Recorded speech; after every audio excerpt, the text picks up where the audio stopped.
Hello guys, अगर आप लोगों को मेरे वीडियोस पसंद आ तो प्लीज मेरे चैनल को सब्सक्राइब कर दीजिए। और सुप्रीम शॉर्ट से इनके पिछले एपिसोड के एंड में हमने देखा था कि मूरो के पास एक नौकर आ जाता है। आने के बाद बोलने लगता है कि आपकी छोटी बहन और आपका पति दोनों बैकयार्ड के अंदर फाइट कर रहे हैं। ये सुनने के तुरंत बाद ही वो मूरो उन दोनों को रोकने के लिए वहां पर जाने लगती है। और जाने के बाद वहां पर देखती है उसकी छोटी बहन लिंगियन को पकड़ के बोल रहे होते कि जीजा जी प्लीज मुझे वो सिंगल फिंगल वाले मार्शल आर्ट सिखा दिए। ये सुनने के बाद ये मूरो सोचने लगता है क्या क्या क्या सिंगल फिंगल वाले मार्शल आर्ट, कहीं उसके बारे में नहीं बात कर रही है मेरे छोटी बहन। और ये मूरो किसके बारे में सोच रहे उसके बारे में आपको ऑलरेडी पता चल चुका होगा। ये सोचने के तुरंत बाद ये मूरो लिंगियन के पास जाते हो। जाने के तुरंत बाद अपना तलवार निकाल के उस लिंगियन की गर्दन पर रख देते हो। रखने के तुरंत बाद ही बोलने लगते हैं कि तुम नीच गिरा हुआ हरामजादे, तुम मेरे बहन के साथ क्या कर रहे हो और उसे क्या सिखाने के बारे में सोच रहे हो। ये सुनने के तुरंत बाद ही चुईवान थोड़ा चौंक जाता है। इसके बाद वो सोचने लगता है, तभी इसको समझ आती है। तब ये बोलने लगता है कि मूरो ऐसा लग रहा है तुम मुझे पूरी तरह से मिसअंडरस्टैंड कर रहे हो, ऐसा वैसा कोई चीज यहाँ पर नहीं हो रहा है। और उस मूरो को देखने के बाद ये मूलिंग बोल रहे होते हैं फाइनली दीदी आप यहाँ पर आ ही गए। इसके बाद वो उसके दीदी के पास जाते हो। जाने के बाद बोलने लगती दीदी क्या तुझे पता है कि जीजा जी काफी कमाल का बंदा है, क्योंकि सिर्फ जीजा जी एक फिंगर को यूज करके सिर्फ मेरे माथा पर ऐसा टच किया है, उसके तुरंत बाद मैं नीचे गिर गई। ये सुनने के बाद ये मूरो बोलने लगती है कि इसका मतलब तुम तेरे जीजा जी के साथ भी ऐसा शरारत कर रहे हो क्या। इसके बाद मूलिंग बोलने लगते हैं वो सब तो छोड़ दीजिए दीदी, ये जीजा जी मुझे काफी ज्यादा पसंद आया क्योंकि ये जीजा जी काफी ज्यादा कूल और आसम है। और यही मौका देखकर हमारे मेन कैरेक्टर लिंगियन वहां से सुमड़ी से निकलने लगता है। और निकलते अपने मन सोचने लगता भागो बीस यहाँ से, वरना फिर से मेरे साली यहाँ पर आकर मुझे वो फिंगर मार्शल आर्ट टेक्निक सिखाने के लिए तंग करेगी। ये सोचता लिंगियन वहां से जा ही रहा होता है। उसे देखने के बाद ये मूलिंग चिल्लाती है जीजा जी रुकिए, मैं भी तेरे साथ आने जाते हूँ। चिल्लाता मूली उस लिंगियन के पास जाते हैं। इसे देखने के बाद ये मूरो अपने मन सोचने लगता है कि अरे बाप रे यहाँ पर क्या हो रहा है, क्योंकि ये छोटी बहन हमेशा मेरे से चिपकती रहती है। अब ये लिंगियन यहाँ पर आ गए। आने के तुरंत बाद ये लिंगियन मेरे छोटी बहन को क्या किया, इसकी वजह से मेरे छोटी बहन मुझे छोड़ के उसके पास जा रही है। तब हम फिर से इन दोनों की तरफ देखते हैं। ये दोनों कहीं पर जा रहे होते। तब मूलिंग पूछने लगती है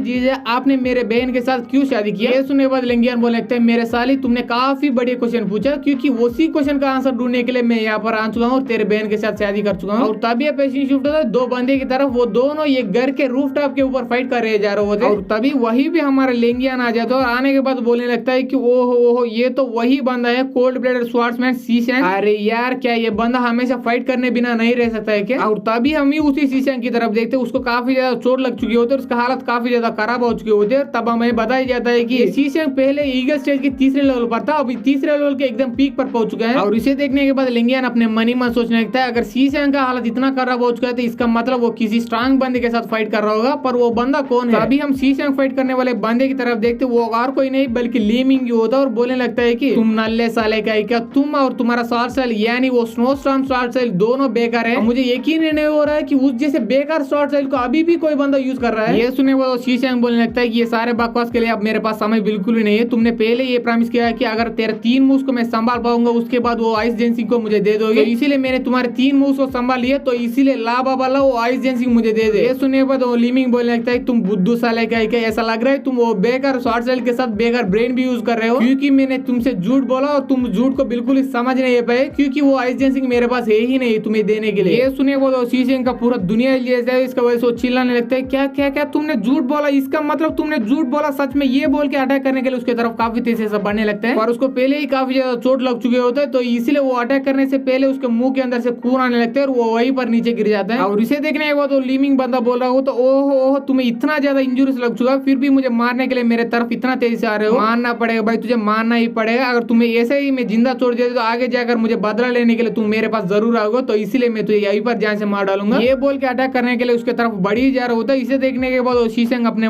मन सोचने लगता है क्या यही मेरा एंड है, कि उसको अटैक को ब्लॉक करना छोड़ो पर यहाँ पर मैं हील भी नहीं पा रहा हूँ। और इसे देखने के बाद नीचे तरफ देखता हुआ मूलिंग काफी जोर से चिल्लाने लगता है नहीं ऐसा मत करो। तभी वहाँ पर हमारा मेन कैरेक्टर लिंगियन आ जाता है। आने के तुरंत बाद वो लीमिंग का तलवार को रोक देता है। रोकने के बाद बोल रहे होता है कि रुको भाई इतना भी जल्दी क्या है। और इसे देखने के बाद लीमिंग बोल रहा होता है तुम कमीने लिंगियन का क्या, मैं तुम्हारा ही गुस्सा इस कमीने पर उतार रहा था, इसका अब कोई भी जरूरत नहीं क्योंकि तुम ही यहाँ पर आ गए और इसीलिए तुम्हारे ऊपर का गुस्सा तुम ही पर उतार दूंगा और तुझे जान से ही मार डालूंगा। ये बोलने के बाद जैसे तैसे अपना हाथ छुड़ा लेता, छुड़ाने के तुरंत बाद लिंगियन पर एक जोरदार अटैक कर देता अपने तलवार को यूज करके। इसे देखने के बाद ये मूलिंग और भी चौंक जाते, इसके वजह से चिल्लाने लगते हैं जीजा जी संभाल के। पर तब हम लिंगियन की तरफ देखते हैं वो उस अटैक को आसानी से डॉज कर लेता है। इसके बाद वो लिमिंग को काफी ज्यादा गुस्सा आता है, इसके वजह से और भी अटैक लिंगियन पर कर देता है। पर वो सारे अटैक्स भी हमारे लिंगियन आसानी से डॉज कर लेता है। इसे देखने के बाद लिमिंग अपने मन ही मन सोचने लगता है अरे बाप रे ये कमीना इतना तेज कैसे हो सकता है, अगर ऐसी बात तो मेरे पास और कोई चॉइस ही नहीं बचा। ये सोचने के तुरंत बाद 2 लोगों को ऑर्डर देने लगता है जाओ, जाने के बाद इस कमीने को मार डालो। ये ऑर्डर सुने बोलने तुरंत बाद ही दो बंदे उस छत के ऊपर आ जाते हैं। आने के तुरंत बाद ही वो लिंगियन पर अटैक करने के लिए उसके तरफ बढ़ने लगते हैं। उसे देखने के बाद मूलिंग अपने मन ही मन सोचने लगता है, अरे बाप रे, मेरे जीजे अब काफी ज्यादा मुश्किल में पड़ गए, क्योंकि वो दोनों कमीने स्टेज के सेकंड लेवल पर है और उन दोनों को एक ही साथ मैं भी संभाल नहीं पाऊंगी। और तब हम लिंगियन की तरफ देखते, वो कोई भी टेंशन नहीं लेता, बस एटीट्यूड से वहां पर खड़ा हुआ होता है। और तभी हम उन दोनों बंदे की तरफ देखते, उन दोनों बंदे के ऊपर एक अटैक आ जाता है। आने के बाद वो दोनों काफी दूर जाकर ऐसे गिर जाते हैं। और वो अटैक हमारा मेन कैरेक्टर लिंगियन नहीं बल्कि ये शीशंग कर दिया होता है। और इसे देखने के बाद वो लिमी को काफी ज्यादा गुस्सा आ जाती है। इसके वजह से वो चिल्लाने लगते हैं कि तुम कमी ने कह के तुम बीच में क्यों पड़ रहे हो, क्या तुम्हें मरना है? ये बोल के वो शीशंग पर लिमिंग अटैक कर देता है। पर इस बार बीच में हमारा मेन कैरेक्टर आ जाता है। आने के बाद उसके तलवार को रोक देता है। इसके बाद वो अपना एक ही हाथ को यूज करके उस बंदे को दूर ऐसा ढकेल लेता है। और इसे देखने के बाद वो लिमिंग को और भी ज्यादा गुस्सा आ जाता है। इसके वजह से वो चिल्लाने लगते हैं, तेरी हिम्मत भी कैसे हुई मेरे अटैक को ब्लॉक करने की और मुझे ऐसा दूर ढकेल देने की? क्या तुझे मरना है? अगर तुम्हारा विश सच में मरना है तो मैं तेरा विश जरूर पूरा करूंगा। ये बोल के लिमिंग अटैक करने के लिए लिंगियन की तरफ काफी तेजी से बढ़ने लगता है। और उसे देखने के बाद वो मूलिंग काफी ज्यादा डर जाती है। इसके वजह से चिल्लाने लगते हैं कि जीजा जी आप वहां से भाग जाइए, क्योंकि वो ली फैमिली का बंदा है और ईगल स्टेज के तीसरे लेवल पर है, तो इसलिए आप उससे बिल्कुल भी जीत ही नहीं पाएंगे, तो प्लीज जीजा जी वहां से भाग जाइएगा। ये सुनने के बाद लिंगियन बोलने लगते हैं, तुझे इतना भी चिल्लाने की कोई भी जरूरत नहीं, वरना तेरा वोकल कार्ड खराब हो जाएंगे। और अगर हम इस बंदे के बारे में बात करते हैं, ये मेरे सामने चींटी के बराबर है। ये बोल के अपना दो उंगली को यूज करके उस तलवार को आसानी से पकड़ लेता है। और इसे देखने के बाद वो लिविंग का पूरा दुनिया हिल जाता है। इसके वजह से चिल्लाने लगता है, ऐसा ऐसा ऐसा कैसे पॉसिबल हो सकता है? तुम इतना कैसे स्ट्रांग हो सकते हो? मैं अभी भी तेरे अंदर का कोई भी मार्शल आर्ट सहारा नहीं सेंस कर पा रहा हूँ, ऐसा कैसे हो सकता है? क्या तुम सच में एक ह्यूमन हो या कोई डीमन हो? ये सुनने के बाद लिंगियन बोलने लगता है, अब मैं कौन हूँ इसके बारे में पता करके तू क्या करोगे, क्योंकि तुम कुछ ही देर के बाद मरने वाले हो। ये बोले तुरंत बाद वो लिमी की तलवार को अपने दो उंगली के साथ तोड़ देता है। तोड़ने के बाद बोलने लगता है कि ब्रो मैं तुझे अभी मारने वाला हूँ, तो इसे मारने से पहले मैं तुझे एक गिफ्ट देना चाहता हूँ, और यही वो गिफ्ट। ये बोल के वो तलवार के टुकड़े को इसके तरफ फेंक देता है। और वो इतना तेजी से फेंक देता है, इसके वजह से वो लिमिंग को रिएक्ट करने का मौका ही नहीं मिलता। इसके वजह से वो तलवार टुकड़ा जाकर उस लिमिंग के पेट के अंदर घुस जाते हैं। इसके वजह से वो लिमिंग नीचे गिर जाता है। इसके बाद भी वो चुप नहीं बैठता। इसके बाद भी वो चिल्ला रहता है, तेरे हिम्मत भी कैसे हुई ली फैमिली के मेंबर को मारने की कोशिश करने की? इसके बाद देखना तुम कमी ने कही मेरा पूरा ली फैमिली मिलकर तुम्हें और तुम्हारा सू फैमिली को पूरी तरह से बर्बाद करके रख देगी। और तभी हमारे एपिसोड ये पर खत्म हो जाता है। अगर आपको एपिसोड पसंद आए तो एपिसोड को लाइक कर दीजिए, शेयर कर दीजिए एंड सब्सक्राइब कर दीजिए। And thanks for watching guys.